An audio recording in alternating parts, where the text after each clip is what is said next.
Hi, I'm Dr. Ali Kareen of Kareen Pediatrics. I just want to talk to you today about the developmental needs of your children during this COVID-19 isolation period. What a difficult time. I mean, we are all kind of in new footing and trying to figure out where we are.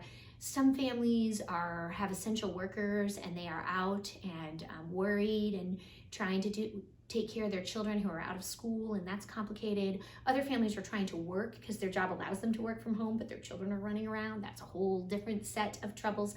And some families are kind of just really enjoying their time with their families because they don't have a lot to do. Even if they're out of work, they at least have this time to be with their children. So each family is a little bit different, and I want to recognize that because as we talk about this, be aware of the people around you. Some people are really struggling in this time, and I hope that you will support your friends and family and neighbors in the needs that they have. If you are at home a lot with your children, I have a couple things I want to discuss. If you're not home with your children much, then you can kind of ignore some of the things that I'm going to talk about here today. But for the families that are home a lot, one of my biggest concerns in this time is how does it affect development, both negatively and positively. So let's talk about some things. First, I want to talk about potential pitfalls of this incubation period where we're all at home. Children really need a lot of things in life for their development, but one of them that is our primary job as parents is to build resiliency. This notion that you're disappointed about that, but it'll be okay. Everything's all right. You don't always get your way. We want to treat boundaries with children so that they don't think that they get to boss everyone else around or that the world is always the way they want it to be. That's a very difficult place to be as you grow up, to find out that the world doesn't revolve around you. No one wants to be that person's wife or friend or boss who thinks that, they get to do whatever they want every day. So we as parents have to teach that to our children, and it starts pretty young. And we refer to the terrible twos as this notion of just difficult children, but that's not really what's happening in the toddler years. In the toddler years, children are learning that they have opinions, they'd like to express them, and sometimes they express them quite loudly and dramatically. But it's then our job as parents to say, I hear you, I see you have an opinion. It doesn't mean that you're going to get your way.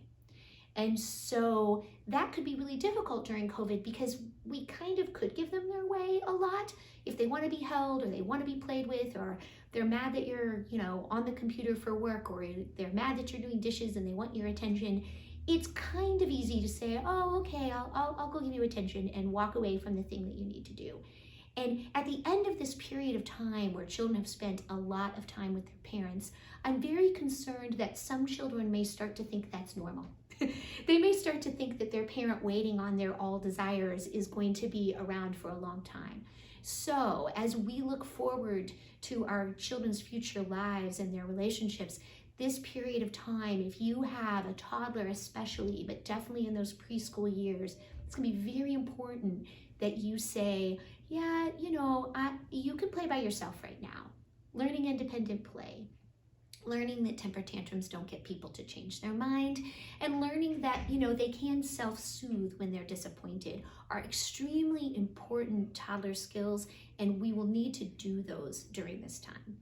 The other thing is we as parents have very detailed emotions. This is true about lots of things. If you're in tragedy from the death of a family member or the loss of a job or an illness or something like that, we have lots of layers to our grief processes and our emotions around those things. But children are pretty simple-minded. And so many times we as adults want to put on them the emotions that we're having, oh, they must be scared, or oh, they must be lonely, or oh, they must be missing grandma and grandpa, or oh, this is a change in routine. And children are not necessarily the same as us when it comes to those emotions, especially at really young ages. They kind of go with whatever you say is normal. So for a 15-month-old, they aren't noticing any of that. They're just in the here and now, and they're reading your emotions and whatnot. So you don't need to worry that they've got all the weights on their shoulders that you have. So don't project onto them worry that they're having those deeper emotions. Be calm for them, be that clear, steady person in their life that keeps the rules and keeps the boundaries and tells them that all those behaviors that you normally would expect of them continue now. And that's true when they get older too. Routines are very important. As children get older, it's going to be easier to not have bedtimes. I know bedtime has been really difficult in my house. Nobody wants to go to sleep and they don't have anywhere to go in the morning. And we really do need to keep some bedtime routine. So whatever time you decide as a family to go to sleep, it should be the same time every night. You should wake up your children in the morning at the same time every morning. And you should try to keep family routine, because if you get it upside down during this time, it's not good for your health. People who are awake in the middle of the night and sleep during the day because of work have really bad health outcomes long term. Our bodies aren't meant for that. So our children really should be sleeping at night and awake during the day and have a nice routine, even if it feels like we don't need that routine. Their body and their immune system does need it.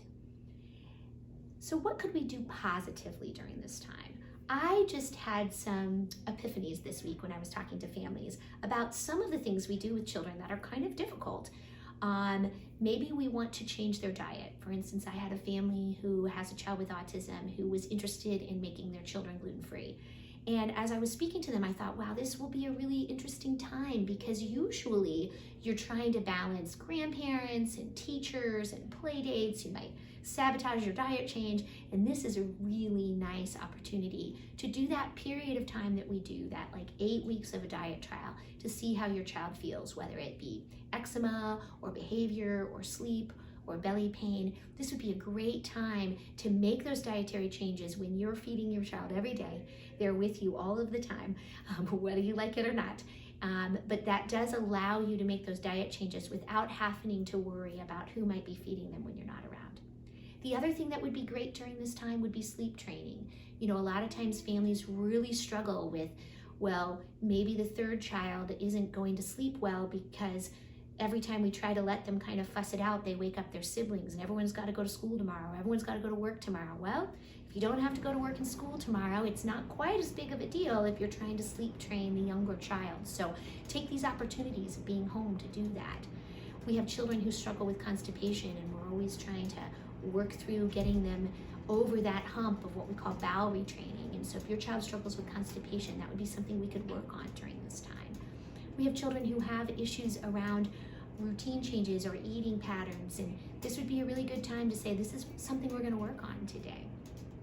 What's not good is to try to measure some type of behavior score out of some of these changes, because there might be behavior issues around being locked up that's different than on normal days. So that part will be a little bit difficult to assess changes.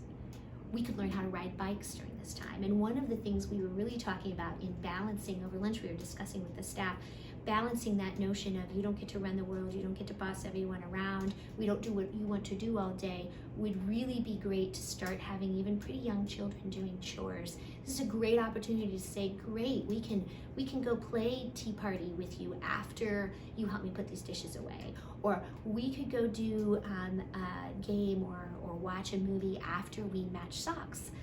And that's a matching skill, right? Or learn how to fold, not perfectly, but learn how to fold some laundry or sort it into piles. Sorting and folding and matching are all preschool skills, so these would be great times for even young children to learn how to do those things. And then of course for older children, they've got lots of times on their hands, and we should be teaching them their role in the family while we have some time to dedicate to that. I hope these are some good ideas for you. If you have questions about health changes you might want to make and how to incorporate them during this COVID time, of course, we are available for telemedicine visits. I've actually been doing several of those this week. Like, hey, Dr. Green, while we're in lockdown, I want to do a diet change. Or while I'm in lockdown, I want to address this health problem that we've really struggled with. So we're available for you, and you can call and make an appointment for telemed. And hopefully when we come on the other side of this, some things will be better, and that'll be great for your kids. Take care and be well.